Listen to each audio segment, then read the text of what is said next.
Hi, my name is Dana. I work in e-commerce and I'm a business analyst. My rating for Microsoft Excel is a 4. Click below for more reviews. Use it for a variety of things.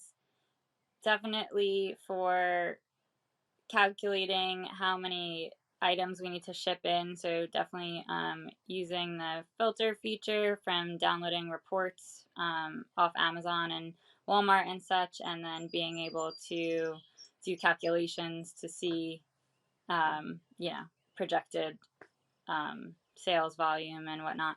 So using it for projections, and then just using it for simple organizational things, being able to compare and contrast keywords and stuff like that. So a variety of things.